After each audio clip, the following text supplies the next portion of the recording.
we call it different names here. It's turned into Sucky Sundays. That has too much of a sexual connotation to it, so we call it Shitty Sundays. Well, that just sounds way nasty. That sounds nasty. I stopped going to church when I was 18 years old, and God finally figured out a way to get my ass out of bed on Sundays for religion. Got me. It took him some time to find me. If it's not a faith-based movie, it's a Tyler Perry movie. And this is the movie that we're talking about here, Breakthrough. It actually could be something that has an interest outside of its religious tone and message.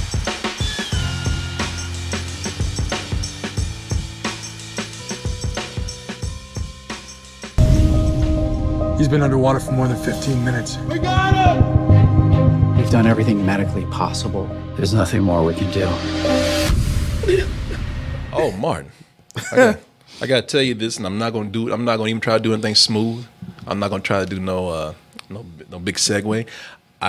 Yesterday we went to IKEA. Yeah. And I bought a stand to put all the shirts in that we have here and hats and whatnot out there, and so that people, when they come in. I just hope they don't just impulse grab. You know, maybe I shouldn't do that. Maybe I should just keep going to dtmerch.com. As I told you, we're spreading the toasty goodness all across the land. And, you know, if you guys, we can't sit around and just wait for you to do it. We sometimes we got to do it ourselves. And that's why, Martin, we're going to start spreading this across the world. In Toronto. Going international. Going international. And we're going to be at the Adelaide Hall, where the doors are opening at 6 p.m., the show is starting at 7, and that will be a full night of comedy, games, and music for you. Martin, this is the inspirational true story of a kid named John Smith. So it's not real, then.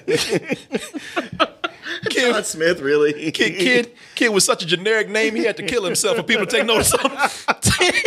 Because that's what he did. Now, this is John Smith. John Smith went out with 2 of his friends on some thin ice. And we're out there messing around. Even some guy told him. He said, "You boys get off the ice." Like, oh man. And right after he said that, sploosh, gone and out of. All 3 of them fell through, but he was the only one that they couldn't get out of the frozen water. No. Now, what happened here is that when he's the most ethnic one, so I feel like he's the one they didn't try that hard with. Man, like, yeah, who's gonna miss him, man? In fact, one of them just leaped on his head to get it. Trump's America. No, Trump wasn't even around at the time. This is 2015. Sure. This is January 2015. So he's under the ice. He's there for 15 minutes before any kind of rescue people come out, like the fire department, anyone. So when they get there, they're like, he's dead. Yeah, they like said, we got a frozen Mexican. I don't know what y'all want. I don't know if y'all want to put a museum or somebody here. Put some chamoy on him, but other than that. Yeah, ain't nothing gonna help him. But there was still something there. You know, they do their due diligence. They had to take him to the hospital. They had to do their thing. And right when they were about to pronounce him dead, it was. If you listen to the story, it was through the power of prayer of his mother, and his mother just being by his side, that is considered to be the thing that brought him back from the dead. Oh. Yeah, you probably heard this story. Yeah, I did. And then afterwards, he's able to touch people and see the future with them. Stephen King wrote it. It's called The Dead Zone. No. No, right. Martin. No. Sounds close. Martin, I really wouldn't appreciate. I don't appreciate you making fun of my Lord and Savior while I'm trying to talk about this. All right, Martin. Come on. It sounds like he's ripping off Stephen King, but Martin, you tell me. Yeah, it's Easter, Martin. I really would appreciate if you respect it and not make a mockery out of this. Okay. This boy came back from the dead, and not only did he come back from the dead, but a lot of people say that, you know what? I wasn't in that water. I didn't almost die, but he also influenced me to change my life for the better. He brought me metaphorically back from the dead. They're like, no, you didn't die like me. No, you won that water. Hey, let's go ahead and take a look at the trailer for Breakthrough. I will be back with my review. Text your mom tomorrow and tell her when and where to pick you up. And don't do anything stupid. Love you guys. Like fall through some goddamn ice. And then when somebody tells you to get off of it. It'll be okay. We're not gonna get through this alone. Whatever you have for me, for Brian, for John, I surrender. I want to say, first of all, I don't know this kid, John Smith, the subject of this movie right here. I don't know anything about him. I don't know how accurate the depiction of him in the movie is.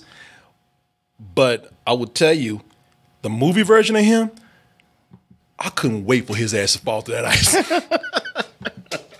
When he fell through that ice, I cheered. I was like, yeah! I was sitting up there, I was counting the minutes when he would fall down. When he got on that ice, I was like, ooh, I can't wait. Because in the movie version of John is a bitch. Uh-huh.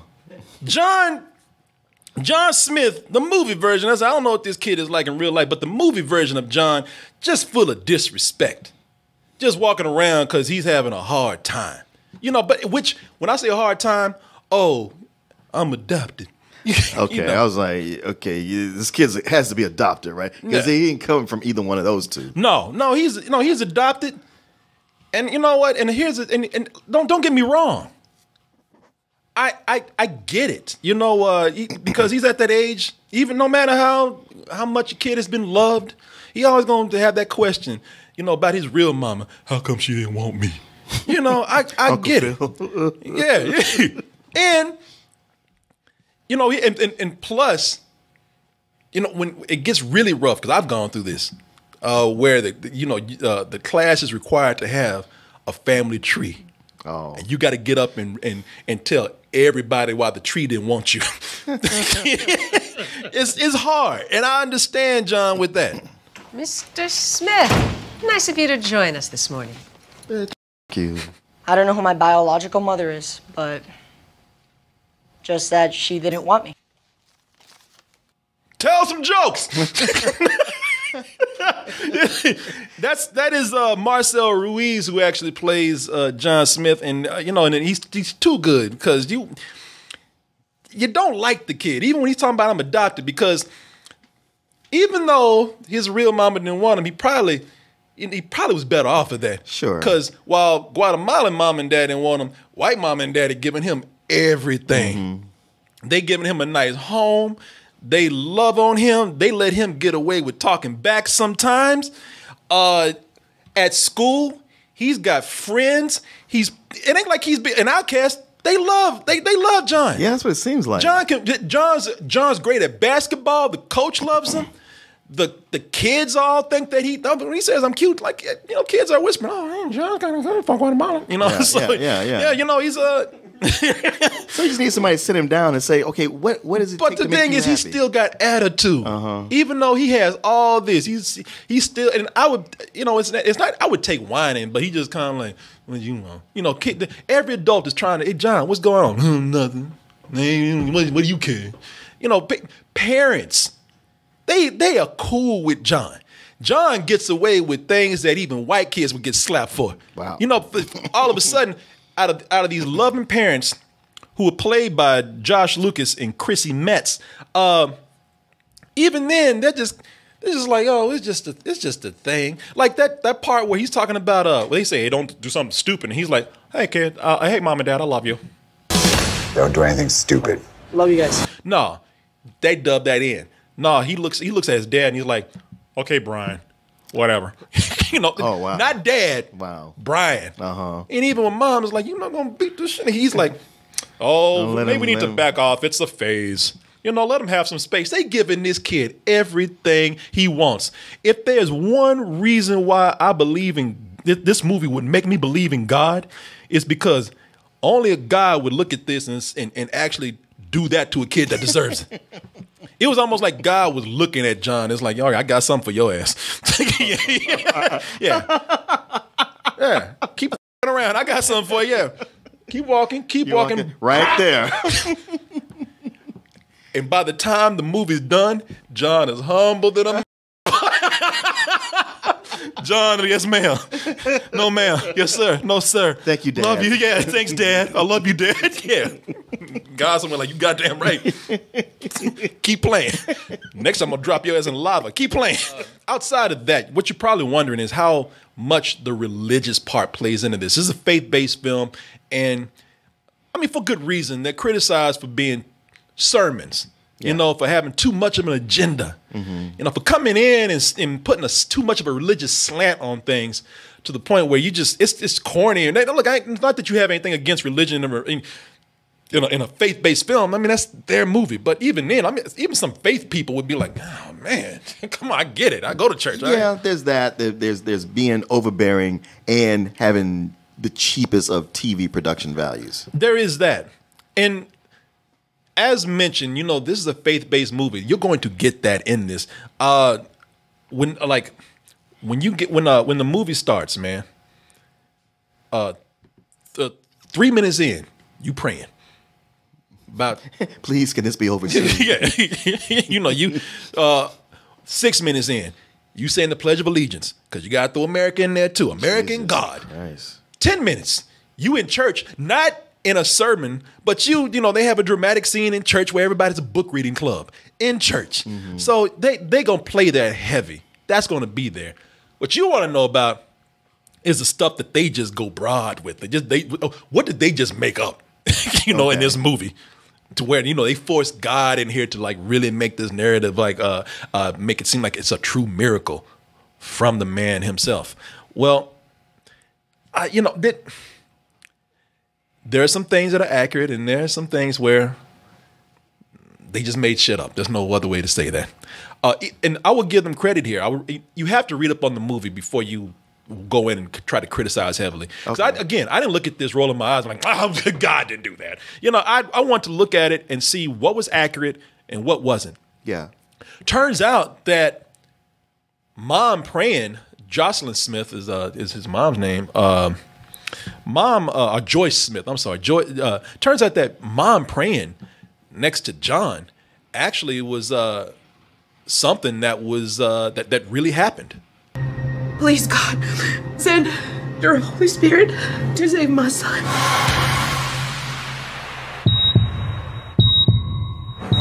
She's like, shit, it worked? Really? I was just taking a guess. And if I could hit the number next week. I'm going to go buy 6 lottery tickets. And lose everything. But you still have John. I don't want John. Yeah, it's nice and all. But John actually costs money. We think about taking his ass back. Nah, man. Turns out that her praying over him caused his pulse to come back. Now, of course, you can say either way. I don't want to argue with it. You know, if that's what you know, Joyce believes and it worked, so be it. You could argue that he just responded to her voice. There's no way to prove that wouldn't have happened whether she was there or not. Exactly. So I'm not going to argue whether God had a hand in this or not. You know, if that really worked for you, then I don't even want to ruin that moment for you. Great, that's fine. But then we get to the parts where they just lie. I mean, this is a religious, faith-based film, and y'all sending y'all's asses off, just lying. That part with Mike Coulter. Yeah. Mike Coulter plays Tommy Shine. That's the real name. Tommy Shine? Tommy Shine. That's the Mr. Shine. Mr. Shine. So they say, hey, Shine, what you call me? Well, that's your name, right? Yeah, I guess. Tommy Shine, it is. Yeah, when he goes out to save the kid, in the movie they say that he heard a voice, a mysterious voice that was telling him to go forward. In the water that day, I was ready to give up, but then I hear this voice telling me, go back. Either I'm nuts Or God's talking to you. but I don't believe in God. Well, that means you're fucking nuts. or maybe it was his dispatcher on the radio. Keep going, save that kid. Well, that's what. Why are you giving up? Well, see, no, that's what he thought. He thought that all of that, what you're saying, he thought somebody was on shore yelling at him. He thought maybe somebody, I had on something that was telling me to go, and everybody, unless they.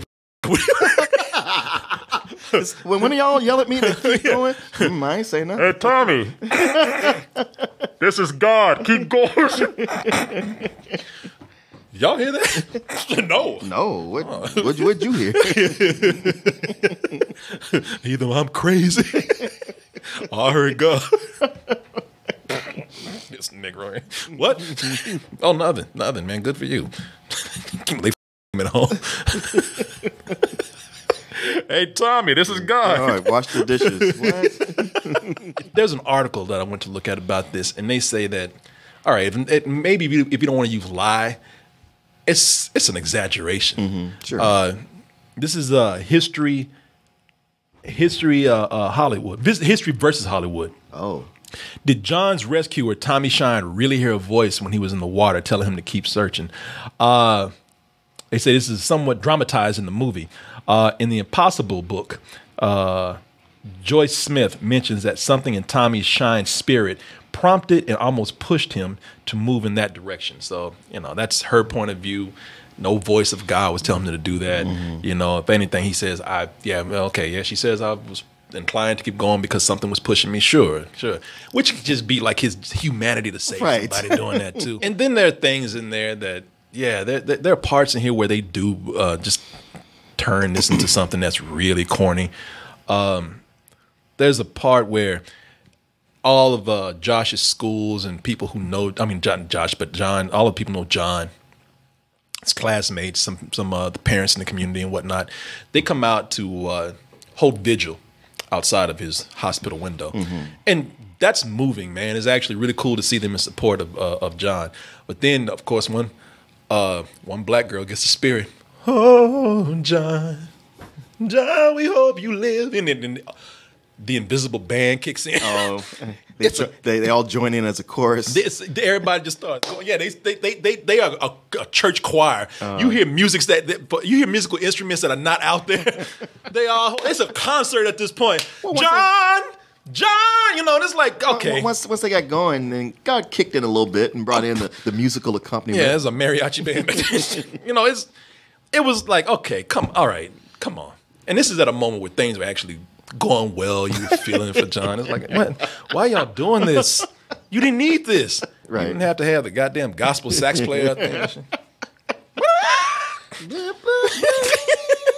I still believe. Right, exactly. John. The thing that works with the movie is one. The film, it helps to have a budget. Look, these movies that can be made for like $1 million or less and make $10 million, that's great business. I'm not gonna say don't do that. If you can get by with that, that's fine. But it's just a relief to go and see. That's what I noticed about this. I was like, this looks much better than the other ones you've been reviewing. Plus, it's got several known actors in here. A lot of people I'm shocked to see in this thing. Yeah. I mean, it's the relief to watch a faith-based movie that doesn't look like it was shot on the set of a Mexican soap opera or shot like a local commercial or something. If I say nothing else nice about this film, which I probably will, but if I don't, I got to commend it for this one thing. That is getting right what other movies these days are getting absolutely wrong to the point it's making me mad. Okay. Thank you. There's another reason this might make me believe in God. It finally feels like it's a real school. Oh, yeah. Martin. Yeah. Forget teachers doing their job. There are adults in the building. Yeah, I know. It's come down to that. It's like, well, that's all I want now. It's just they don't have to be realistic teachers. Yeah. Just have some adults in the building somewhere. If I could just see the janitor, an adult doing. Oh, but the teachers are doing their jobs. The teachers are teaching. They're breaking up fights before they even start. Good. Before the bully can actually kill somebody. The kids are actually.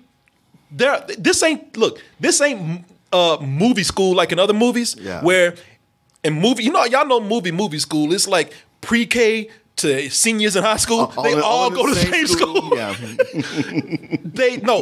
This feels like a middle school. John is not picked on by anybody. In fact, one bully tries to start something with John, and John's like, "What?" And they have a little. Say what, man? Just asking. Yeah. They have a little word back and forth, and an actual adult comes in and says, "Boys, whoever raises the next hand, I'm gonna." No, he's like, I'm gonna bench you. That's punishment. Yeah. It's like this is. Say what you will, man, but this out of this movie, this faith-based movie, this is the most realistic depiction of school. That and that goddamn animated penguin movie. Okay. But it's also the cast, man. You mentioned the cast here. Yeah, I'm seeing Josh Lucas and Topher Grace and Dennis Haysbert. Yeah, and it's funny too because I love the cast, and I'm almost hesitant to say that because I feel like somebody gonna try to pull reverse racism on me because they blackwashing here. You have Dennis Haysbert. Yeah. Dennis Haysbert is Dr. Garrett, Dr. Jeremy Garrett. I told you, Luke Cage here, Mike Coulter. He's Tommy Shine. I almost think they casted a black man just to fit that name because that dude, the real people are actually white, man. Aw. And it's like, Martin, and they chose some dark ass dudes to play it. Like they didn't even try to meet them halfway with biracial. Right. They went black. They said your name with a name like Tommy Shine. No, man, we gotta get the blackest dude. Shit, and I think they chose Dennis Haysbert just to really make you believe you're in good hands. Because this kid is. Man, the two actual guys, the doctor and Tommy Shine, I would have loved to be sitting next to them at the premiere. just when their characters come on, just to see their face. just take it slowly, have my camera out and have it ready and just snap. Yeah. I think that's what Dr. Garrett looked like watching the movie. What the both of them are looking at this, huh? Oh, especially Tommy Shine, like, wait, what? That's not me. You told me George Clooney would be. And they laughing. Did you really think George Clooney was gonna be this shit? And the cast is really good, man. Topher Grace, he plays the pastor, man, Pastor Jason. Forgot Pastor Jason's last name, but he plays him because he's so likable, man. Well, and the thing is, Topher Grace can be very likable, but he either plays somebody who's kind of nebbishy and likable, or he plays somebody who's an asshole, who comes off as Weasley, and you just hate, he's just irritating. Nah, right here, he's a guy. No, I'm saying this looks like his likable roles. No, this is actually one of the better roles that I've seen him in. Yeah. He's that hipster pastor. He wants to get all the kids to like him. Yeah. So he changes church into Coachella. So they got I'm starting to not like him now. He's a band, like he's up there in some Chuck Taylors and, oh my God. And a flower shirt on. Trying too hard. Some skinny jeans, like he ain't got no suit on. Oh my God. And he's sitting down. He don't stand behind like a pulpit. Like he gets, he kind of kneels down. He's like, hey kids. Kids. So what's dope? Yeah. What's rad these days? So hey, who watches The Bachelor, huh? Oh my God. Hey, if anybody wants to rap, let me know. Okay. Because one of the things the movie doesn't try to hide on is like, yeah, some of these people are just racist as. And they don't they don't say it, but when the alternative white band is playing, like, I found God, everybody's kind of like, even the adults are like, yeah, they all do that Christian dance. But they waving side to side. But then, yo, give it up for God, y'all. And motherfuckers just start getting scared. Like when the rapper comes up, the black rapper, the whole church like, who's this nigga right here? So they start getting scared. Man start looking mad. Like I said, man, they really want to make this feel good. So, it's good. I mean, I like his character a lot in the film. And I like the way they did some of the casting here. While they blackwash some things, some things with good casting. Marcel Ruiz, he's an actor, so he's a more handsome version of the real John Smith. John Smith, but it's not too far off, man. Well, they're brown. Yeah. Maybe I'm being racist. No, but I looked at him like, but it was still. They didn't try to, and the kid's not bad looking either, so that helps. No. But they at least they didn't go too far off. Josh Lucas is good in the movie as the dad, and I'll talk about him in a minute. But the real person who's selling this is Chrissy Metz. Chrissy Metz that you know from This Is Us. I haven't watched the show, but I hear she's very good in it. Yeah. It's her movie, man. Really, I mean, she's the one that spends a lot of time just trying to convince people that John's gonna make it, because there's so many people just in the background just don't care. They're like, because you could hear like parents there, and they bring their kids, and they're like, "Hey, look, I don't know why you crying. You might as well get used to this. That boy gone. You know, he ain't coming back. All this, I don't know why, because they keep whispering too. Somebody needs to just let her know that that he's not coming back. You know, John is gone. We hate seeing her like this. And so you really get caught up in her believing that, you know, John's gonna make it. You really root for both her and John. That's the good thing about it. You root for John to make it. Okay. John is fighting so hard, man. You know, he's in a coma for 72 hours. And she's just there by his side the whole time. And you can't, I mean, when you see that, you know, it's a mother's love, man. Even, you know, and even means something more that she's the adopted mom. You know, you just really you just moved by it. It's painful to watch her go through this and have to convince everybody, including doctors, that no, my son, I know he's going to make it. He's responded to me. If you have family and friends that you want to call to come to see John, now would be the time to do it. Oh, he closed the folder on him too. I've been told that you're the best. Well, maybe there's something I can do.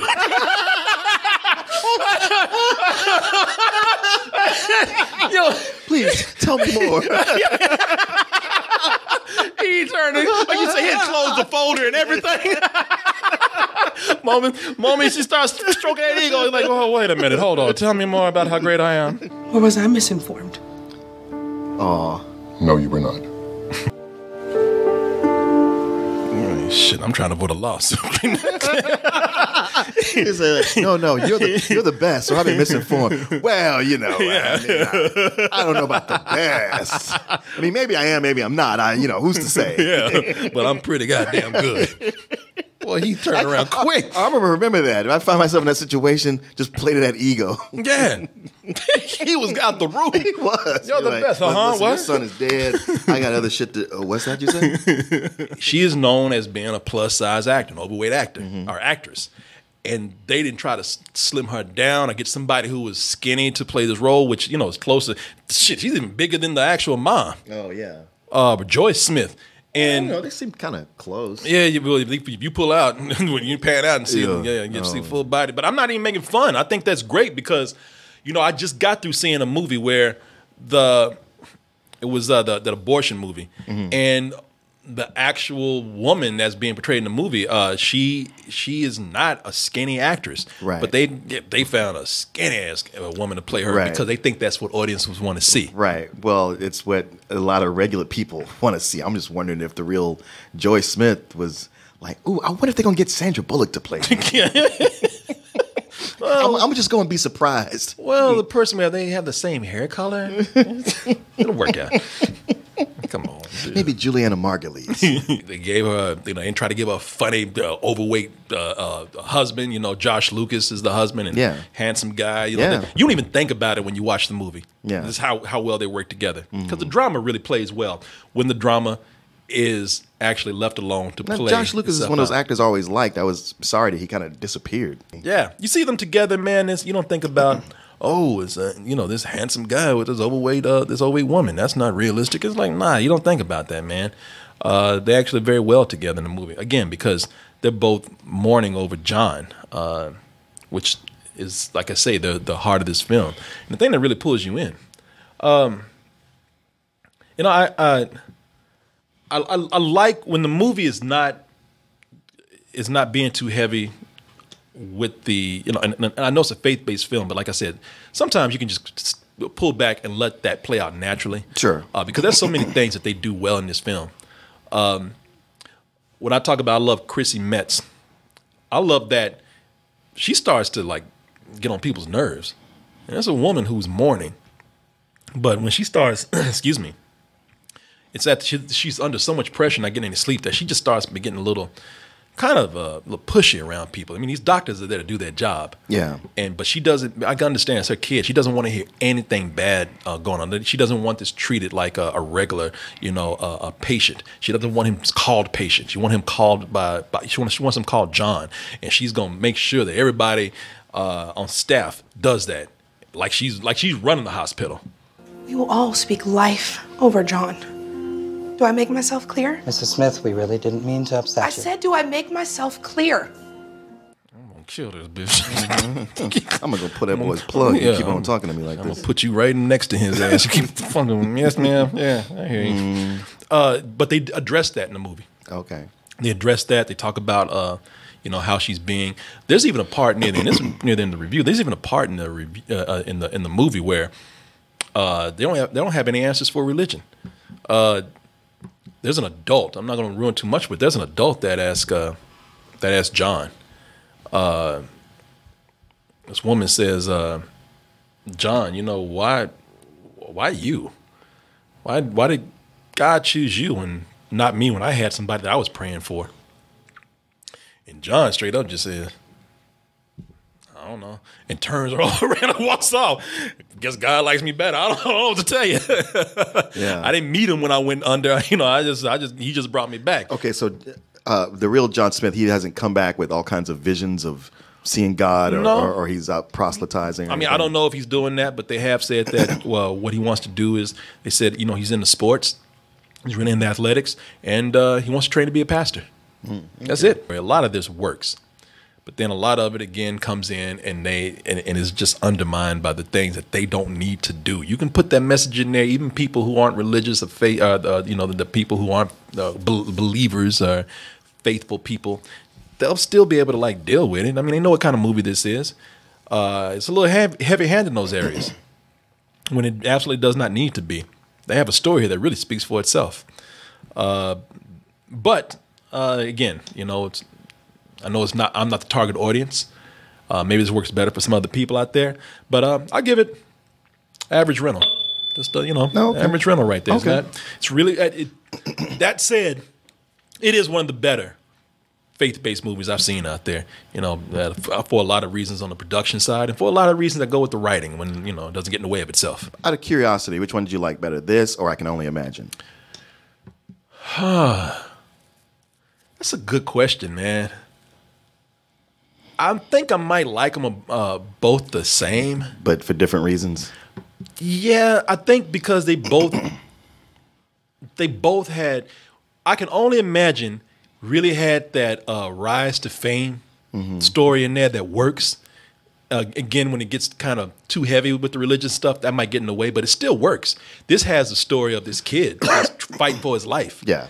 And that works kind of like the way, you know, in a different way, kind of like the way it did. That's a great question, by the way. Like the way it did with I Only Imagine. You know, there's a part of the story here that's compelling no matter what, or entertaining no matter what. Sure. So you can look past that, and it does make you wish, like, all right, you know, I wish this was not targeting its demographics so hard that they had to like make it feel like some of these things were forced in there. Yeah. But I still enjoyed it, man. Thanks for watching, everyone. I pray that you hit that subscribe button, and if you really love what we do, check out our main site, doubletoasted.com. Over there, you'll find a longer, uncensored version of this video. Also, the live streams that we do almost every night of the week. Support us at dtmerch.com. And remember to always stay toasty.